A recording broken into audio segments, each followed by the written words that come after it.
आज सदन पटल पर प्रस्तावित विषय पर अपना वक्तव्य देने के लिए उपस्थित हूं। मान्यवर, मैं अपने वक्तव्य को प्रारंभ करने से पहले इस सभा से एक प्रश्न पूछना चाहूंगा। वह कौन सी चीज है जिसे हम देख तो सकते हैं परंतु छू नहीं सकते? महोदय, यही प्रश्न सन 1947 से पहले कक्षा में किया गया था। उस समय विद्यार्थियों ने इसके अनेक अनेक उत्तर दिए। किसी ने कहा कि हम आकाश को देख तो सकते हैं परंतु छू नहीं सकते। किसी ने कहा हम सूरज को देख तो सकते हैं परंतु छू नहीं सकते।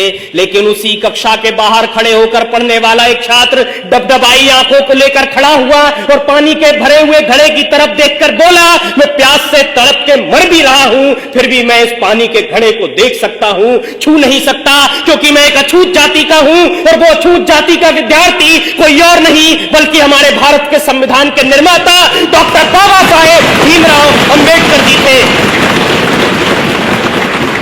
आज 75 वर्षों के बाद कक्षा भी वही है, सवाल भी वही है, पानी का घड़ा भी वही है, परंतु अगर कुछ बदला है तो वो ये कि किसी भी जाति का छात्र हो वो सबके साथ में बैठकर पढ़ भी सकता है, खेल भी सकता है, पानी भी पी सकता है और इतना ही नहीं, इस देश के सर्वोच्च पद पर बैठकर एक आदिवासी महिला राष्ट्रपति के रूप में प्रगति का मार्ग प्रशस्त कर सकता है। ये ताकत दी है हमको हमारे संविधान ने।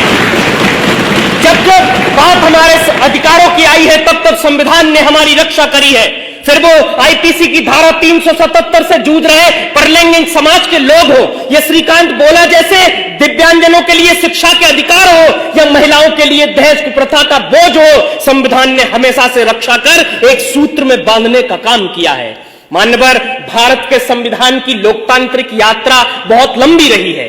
जब भारत आजाद हुआ तो उसके साथ कई और सहोदर राष्ट्र आजाद हुए, परंतु आज हम वहां देखेंगे तो पता चलेगा कि वहां पर कहीं अराजकता है, कट्टरता है, सांप्रदायिकता है, भुखमरी है, गरीबी है, परंतु भारत एकमात्र ऐसा देश है जो आज उन्नति के शिखर पर बैठा है, क्योंकि उन्होंने धर्म को संविधान माना, हमने संविधान को ही पहला धर्म माना।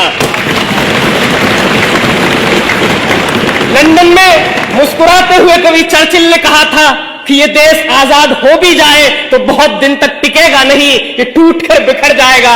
अब मुझे लगता है नर्क में चर्चिल की आत्मा देख रही होगी तो सोच रही होगी क्या से क्या हो गए देखते देखते, क्योंकि आज का ये वही भारत है जो पूरी दुनिया में स्टार्टअप के क्षेत्र में तीसरे स्थान पर है।